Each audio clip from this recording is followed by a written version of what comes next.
Okay, welcome back. So we've learned E minor, E major, and A minor. Let's do another major chord, this time C major. And this chord is going to be a little bit unique because it's going to be the first time that our fingers are going to span across 3 frets. I know that sounds a little bit scary, but I promise you it's not going to be so bad because we've got a great chord that's going to help us get there. And that's the A minor chord. So let's start on the A minor chord. And just to recap, that's finger 1 going on to string 2, fret 1. Then we have finger 2 that needs to be on string 4, fret 2. Then finger 3 goes on to string 3, fret 2. So it's right below finger 2. That's A minor. And to get to C major, what we're going to do is lift up finger 3 and move it up here, way up here to string 5, fret 3. I know it probably feels like a stretch, but listen to that beautiful chord. It's totally worth it. Worth the pain, worth the stretch to get there. So what are the notes of the C major chord? Well, C is our root, E is the 3rd, G is the 5th. C, E, G. Let's isolate each string as we play, and we can talk about the notes. So if we started with string 6, that's a low E, and that is actually technically part of the C major chord. It's the 3rd, C, E, G. However, earlier we talked about how the root of the chord is always going to sound best. If we're strumming a chord, playing the root as the bass, that's always going to sound really, really good. So most of the time people will tell you, don't play string 6, but let's just pluck it just to make sure, because we want to make sure that finger 3 isn't overshooting and blocking it somehow. So it's good to at least make sure that your finger placement is good. So go ahead and give that a pluck. Then we'll move on to string 5. This is the C. And then here's another E with finger 2, the same E that was in the A minor chord, and the E major and the E minor chord. And then we have the open G, and then we have finger 1 on the other C, and then we have high E, open string 1. So we have 2 C's right there and right there, the roots. And then we have E here, a possible E in the bass, but we probably shouldn't play it. And then one more high E up there, and that leaves G, the 5th, which is just the open G string right there. Things to watch out for. As you were isolating, you may have heard this. Kind of a buzzy sound. Very, very normal. It's a very common occurrence. If you're hearing a buzz on finger 3, it's probably because the finger is too close to the beginning of the fret. And what we need to do is slide it over a little bit more so it's closer to the end of the fret. Next we have the D string, which has got finger 2 down on it. Hopefully that's nice and clean sounding, but it's pretty likely if this is your first time playing C major, you might be hearing this. Another muted string.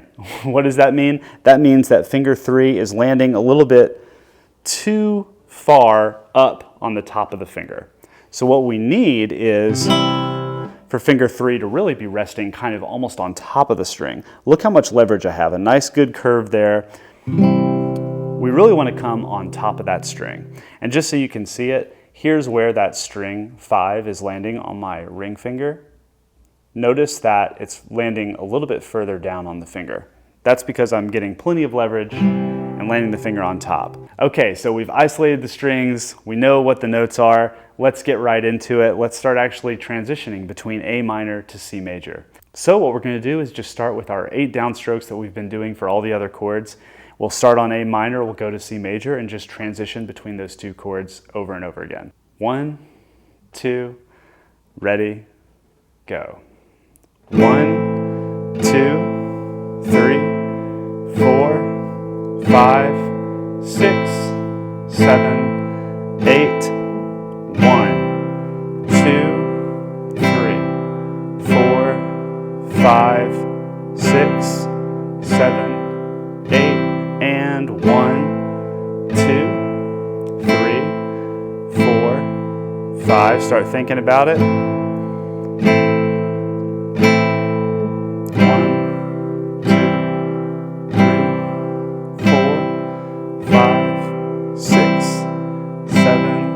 8. Great, let's do one more cycle.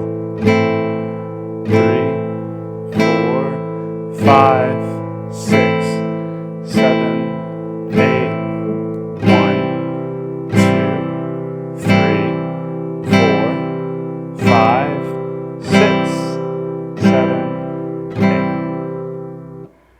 Awesome. Good job. You did it. I'm super proud of you.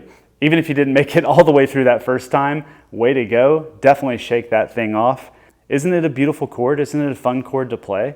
I absolutely love the C major chord. It's a really, really beautiful one. It's a fun one to strum. You'll play a ton of songs that feature the C major, but it's also a really nice chord to arpeggiate and finger pick, which we'll get into another time. So if that was already a lot for you, I really recommend you continue to practice the transitions, just doing the 8 count really, really slowly. Maybe only do one cycle of the 8 count and then give your hand a rest, because I don't want you to overdo it. I don't want you to apply so much pressure that you just destroy your hand. So why would we actually go from A minor to C major anyway? Well, it's because A minor to C major actually gives us 2 anchor fingers. What I mean by that is when we're going between A minor and C major, look at how 2 fingers can actually stay down completely the entire time. That's really, really awesome. That's called anchor fingers, and that's exactly what we want.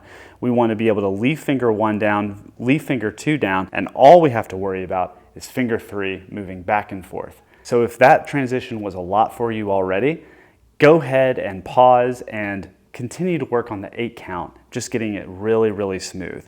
Take a break, even after 1 cycle if you need to, or if even the strumming is taking too long, you could just not even push the strings all the way down on the fretboard. You can kind of leave your fingers just hanging loose onto the strings.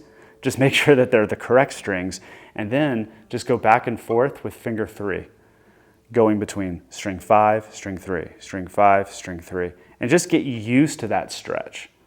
Because again, learning these chords, it's all about familiarity. It's all about making something that's not comfortable or familiar really comfortable and really, really familiar. And the first chord that spans across 3 frets like this, it can definitely be exhausting. So pause here, do what you need to do. When you feel like you've got some endurance down, come back and let's do the 6 count and the 4 count. Okay, I'm going to assume that you're now ready to do a 6 count. So let's do it again. We're going to do 6 downstrokes this time, starting with A minor to C major. And let's try to do 4 cycles of this. 1, 2, ready, and 1, 2, 3, 4, 5, 6.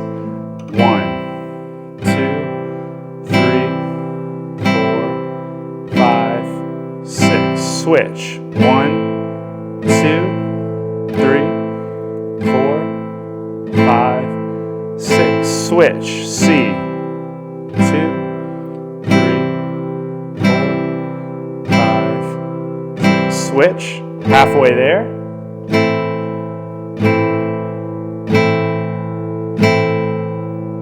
Switch. 1, 2, 3, 4, 5, 6. Switch. 1, 2, 3, 4, 5, 6. And last. 2, 3, 4, 5, 6.